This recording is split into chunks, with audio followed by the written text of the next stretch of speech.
To your main newscast right here on Kaieteur Radio 99.1 and 99.5 FM. My name is Joshua Van Sleckman. And I'm Amrita Koshal.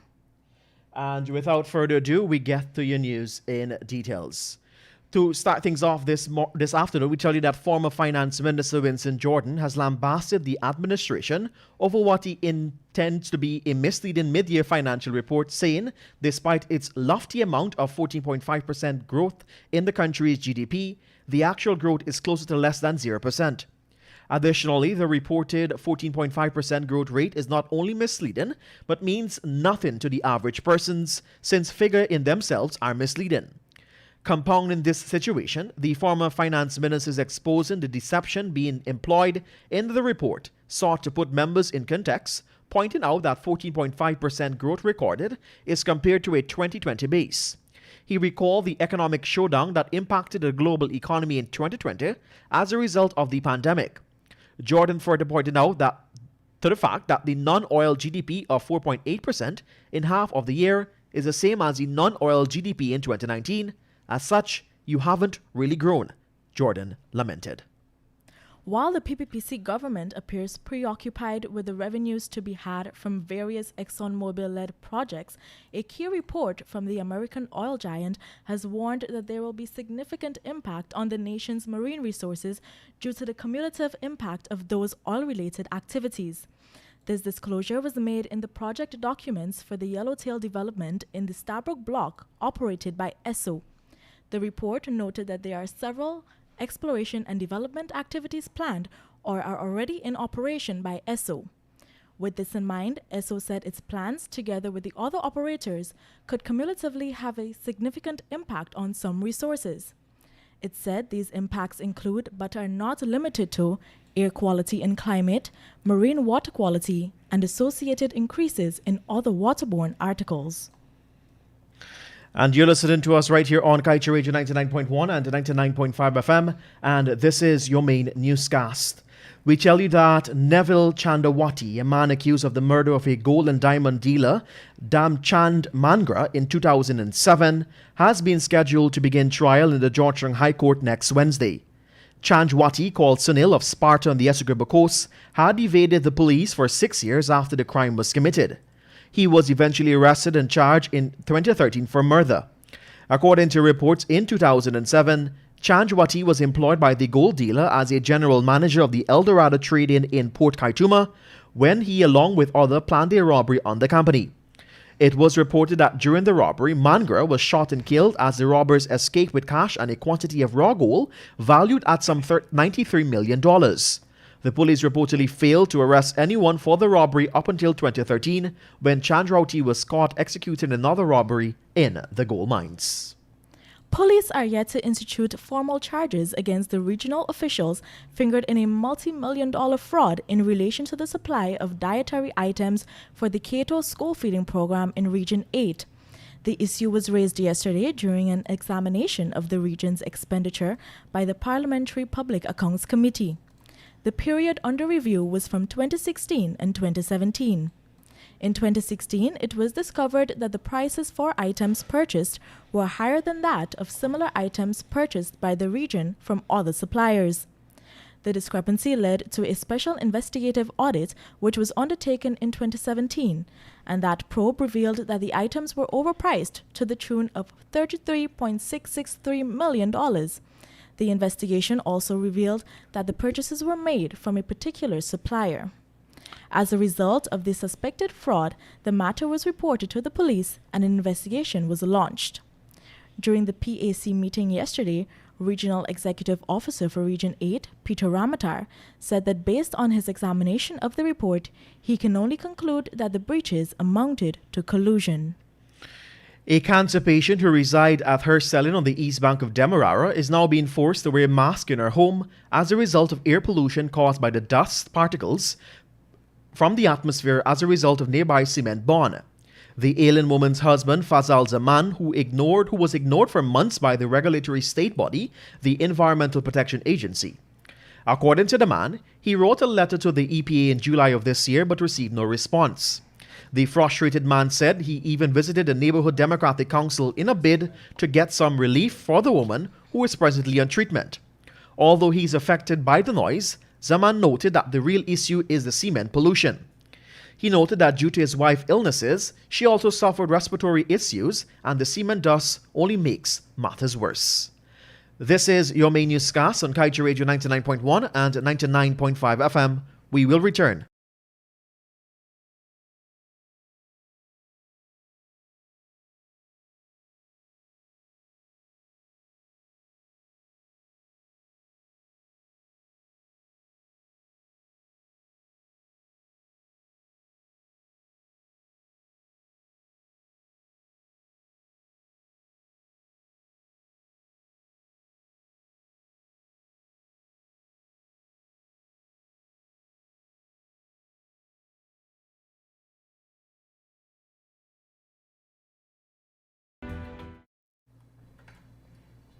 Welcome back and thank you for joining us. We continue with the news in details.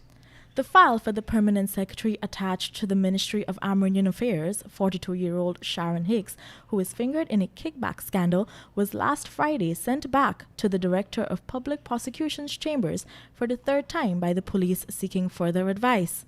On October 7th, Hicks was arrested at her Kwamina and Thomas Street's office during a police operation. Following the incident, she was immediately sent on leave, pending the outcome of the matter. The police subsequently sent the case file to DPP Shalimar Ali Haq for legal advice, but the file was sent back for the investigators to make necessary corrections before resending the file to the chambers. On the second occasion, when the file was sent to the chambers, the communication officer for the DPP's office, Liz Rahman, said that the file was once more resent to the police for further corrections to be made.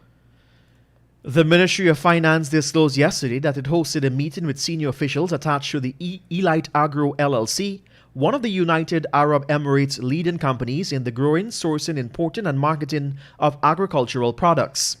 The meeting was held with Senior Minister of Finance Dr. Ashni Singh and Chandra Pratap Singh, Business Development Director of the Email Makurzel, CEO of Elite Agro LLC. The engagement served as a follow-up to earlier meetings held between President Ali and the official of the Elite Agro LLC, and has also formed part of the President's implementation strategy for the diversification of Guyana's non-oil sector. Global food trade has accelerated and is poised to hit an all-time record in both volume and value terms, according to a new report released last week by the Food and Agriculture Organization of the United Nations. FAO stated that while global food trade has shown remarkable resilience to disruptions throughout the COVID-19 pandemic, rapidly rising prices of food commodities and energy pose significant challenges for poorer countries and consumers who spend large shares of their incomes on these basic necessities.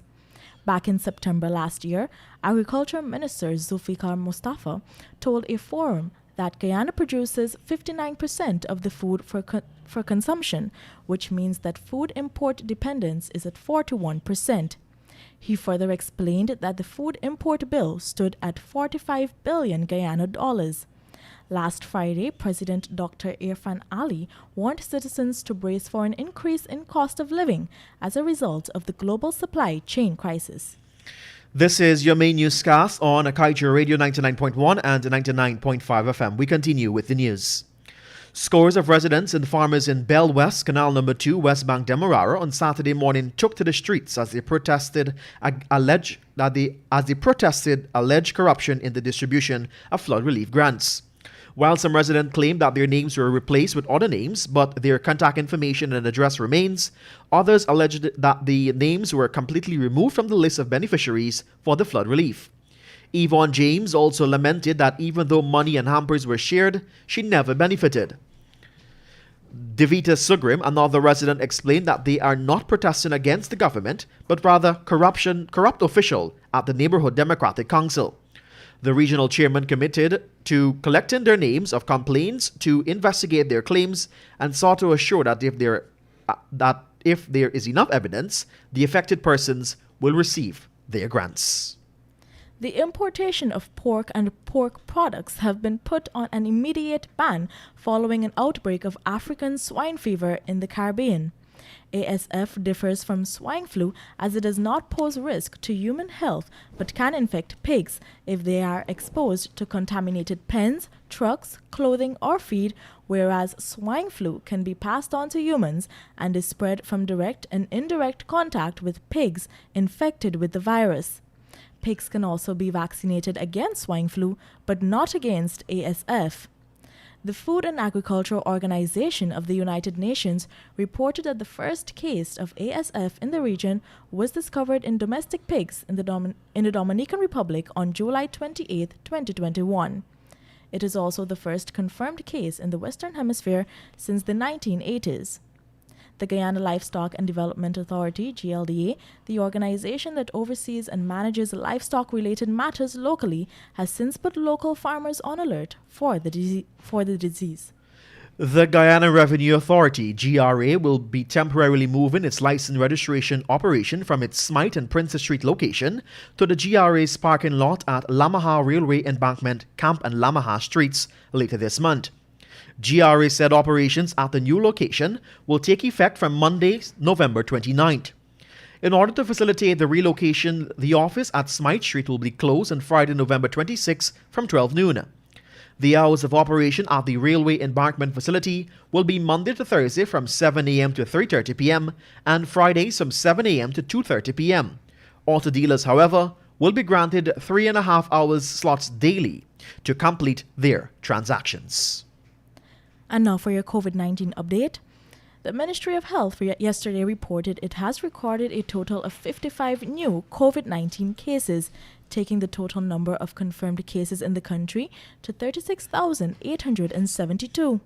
A breakdown of new cases per region indicates that Region 4 accounts for the highest new infections, with 23 new cases being recorded. Region 6 recorded 13, while Regions 2 and 10 each recorded 9 new cases. Region 1 accounted for just one of the new reported infections. 15 patients admitted into the ICU, 55 persons in institutional isolation, 2,244 persons in home isolation, and 11 in institutional quarantine. To date, a total of 33,598 persons who tested positive have recovered. It is time for your page 7 of the Kaieteur News that is dedicated to being blunt. VP Jagdeo is now saying he wants transparency with City Hall land sales. He and the president should be ashamed to talk about transparency on anything. It is like the pot calling the kettle black. In case the VP needs a reminder, let's help him. PIARA report, audit report, local content report, and gas assure report, if there ever was one. How about some transparency with those, Dr. VP? And with that, we've come to the end of your main newscast on Kaieteur Radio 99.1 and 99.5 FM. I am Josh Van Slackman. And I'm Amrita Koshal. Reminding you that you can get the full details of these stories and much more at your fingertips by heading across to our website at kaieteurnewsonline.com. Coming up after the break, we will continue with the rebroadcast of the Glenn Lal Show, followed by the National Outlook with GHK Lal.